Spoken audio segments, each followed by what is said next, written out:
Hello everyone, this is Erik, the Asian movie enthusiast, and this is my review of Vengeance of an Assassin, a Thai action film from 2014 that was directed by Panna Rittikrai, a man who worked in the industry for decades as a fight choreographer, director, and actor, and I also think he was the man who discovered or mentored Tony Jaa. Now, some of his more popular directorial efforts were Born to Fight, Ong Bak, the sequels, and I would say he has directed some other feats of brainless entertainment, as recent as the 2010s, with Bangkok Knockout and Vengeance of an Assassin. This was unfortunately his last film, because he passed away in late 2013 from liver failure. But he ended his career on a high note, I think, because Vengeance of an Assassin is entertaining action trash. The Assassin's Code. Stick to the mission. Never take your eyes off the target. Show no mercy.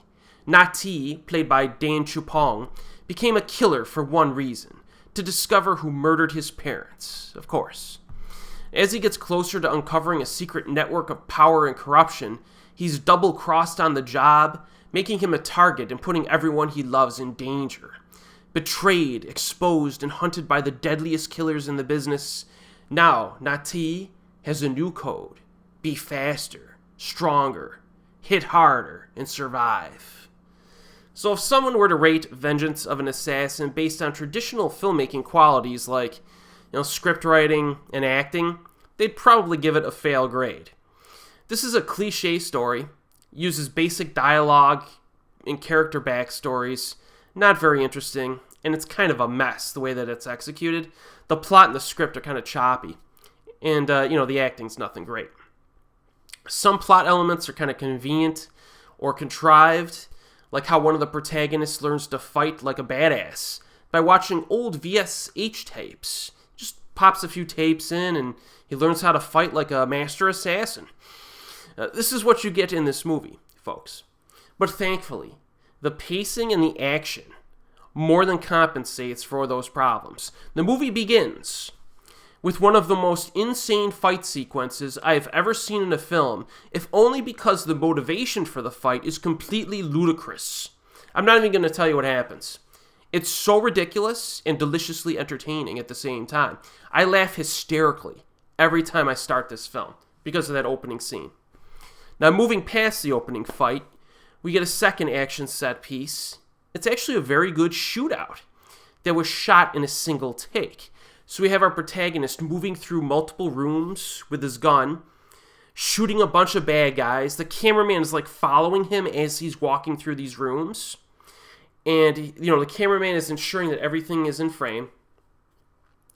They use properly timed squibs and explosions, as well as stuntmen falls and people flying through windows. This type of action set piece is not easy to accomplish. There's no cutting or editing in this scene at all. It's good stuff, man. Really entertaining.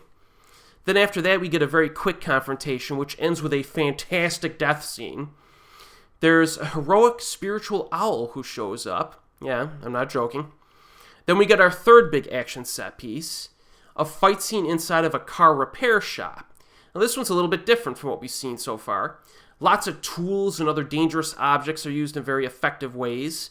Some of the beatings and death scenes in this movie just are amazing. They really are. I mean, people get knocked around pretty good in this. The martial arts choreography is nicely staged and hard-hitting. And this particular scene ends with a very solid one-on-one fight involving a lady assassin. And that scene ends in a fairly surprising way, even though it's unrealistic. Then we get a short but sweet fight involving an old man. I believe they call him Sifu. And he fights with a different fighting style from everyone so far. So I liked it. Then we get our fourth big action set piece. Begins at a hideout, transitions onto a train, a moving train. The fighting continues to impress. This sequence features the best use of a chicken wing since the Korean film The Yellow Sea. Now, unfortunately, the filmmakers at this point in the film decide to use some atrocious CGI effects for backgrounds and actual vehicles. So during this train scene, every scene inside the train, perfectly fine. You got some good hard-hitting fights, good stuff. But almost every single shot outside of the train, with people fighting on top of the train or hanging off the train, it just looks like they're in like virtual reality world or something like that. It looks really bad and fake. Very distracting, and it's probably the worst thing about the entire film. Really. However, the end of this scene is so ridiculous, I laugh out loud and have a pretty good time with it. But yeah, the effects in this scene are a big problem. And then we get the finale, all right? Good, grounded fighting again, like they reset the film. And then we get another shootout that's shot in a single freaking take. And it's even better than the one near the beginning of the film. Great timing again, squibs, explosions, stuntman falls, and camera movement.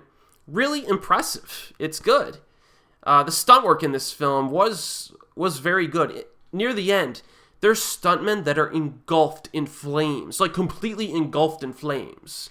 So you gotta respect that. And, one guy gets hit by a moving car 4 times in a row. So, I mean, this is just insane. So, if you want, like, a good quality film, just skip this. Just skip it. Do yourself a favor. But if you want brainless action trash, I've seen this movie like half a dozen times, and it just frickin' holds up. It's stupid. Like, it's stupid, but it's fun to watch, man. It's available streaming on Tubi, as well as physical media. This is one of those flicks you grab a bowl of popcorn, you open some beers, and you kind of turn your brain off. And it's fun. And as always, I will see you next time.